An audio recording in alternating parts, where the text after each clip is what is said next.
Hey folks, our OS reviews. You're watching our long overdue but at last here review of the Nokia Lumia 521, also the same as the 520. Or you can take it as you may. This might be a kind of retro review now here in 2016 heading into 2017. But the 520 and 521 are very low-cost Windows phones that brought the platform to a wider range of consumers that wanted to kind of try this OS out for the first time, and it competed with other budget-oriented Android phones when it was released in 2013, so it's a few years old now, but it's still a very usable Windows phone and still has a pretty modern and attractive UI, despite not having the greatest app selection in the world.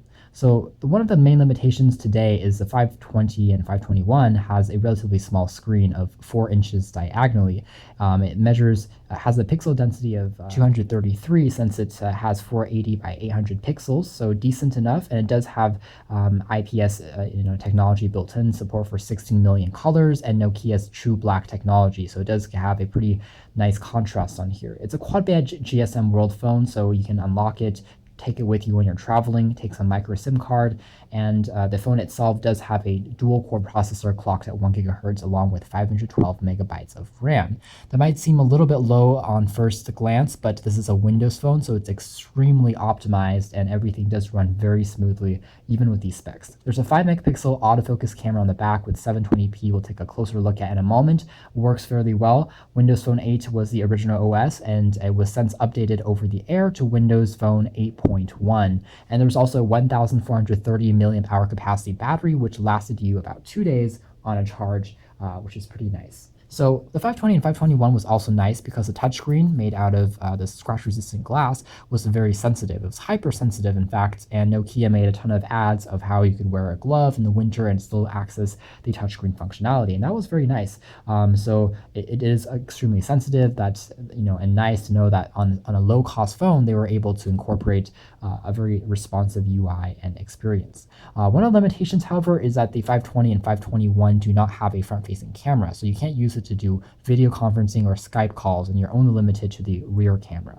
Taking a closer look at the design on the bottom here, there was access to the back and the Windows home key as well as the search key. They are capacitive. The bottom here has access to a micro USB port for charging the phone, and I've actually gone ahead and kind of decorated this phone using Sagru, which is this moldable glue that I talked about and I reviewed a few weeks back, so be sure to check that out on our YouTube channel. It's a pretty cool overall glue moldable rubber, and since this phone here really is so cheap, you can now find it online for around 30 to 40 bucks, for instance. It's quite easy to also customize and play around with, so that's what I did, and I'll show you guys that in a moment with the back cover. But on the sides here, there's dedicated controls for the camera key, which is really nice to see on such a low-cost phone, a power on-off switch as well as a volume rocker, and I have kind of the white version here. It comes in a number of different colors, and the contrast between kind of the shades here really does pop and make the phone seem a lot more expensive than it really is. So you can see here from the back, I have definitely customized the layout on here.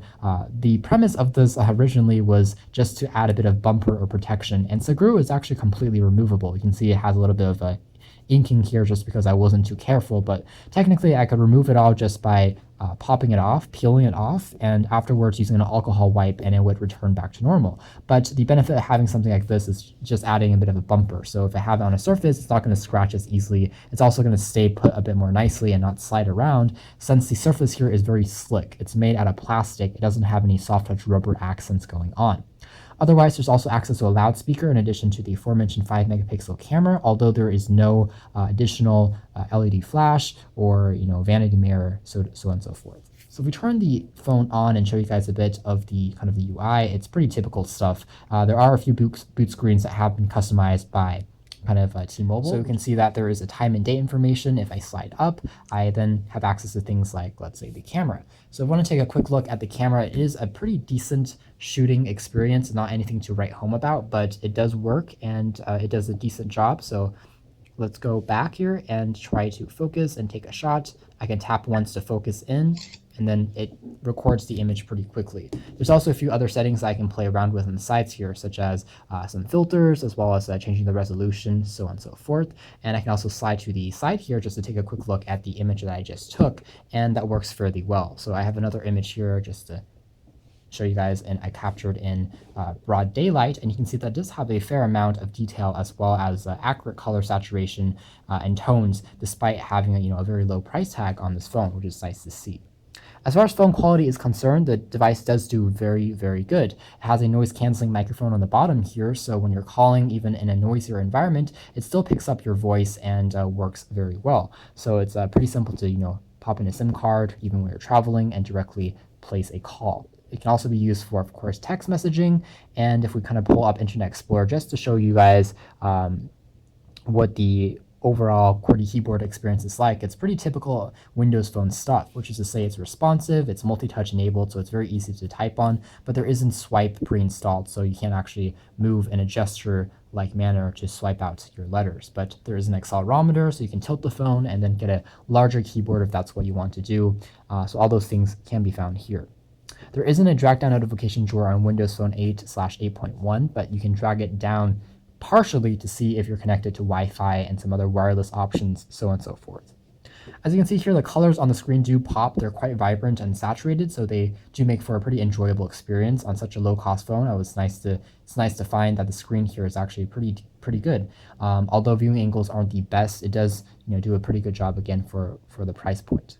There are other apps here specified by Nokia, such as Nokia Music, so remnants of the great company here. There's also Weather Channel apps as well as Office. So that's one of the benefits of getting a Windows Phone, of course, is having a lot of productivity and support for things like SkyDrive, Office 365, sample Word, PowerPoint, Excel documents, so on and so forth. So if you are, let's say, focus on productivity, it could be really worthwhile just to get something like this to quickly edit and view back your files when on the go. So that's one of the benefits if you're in a corporate environment.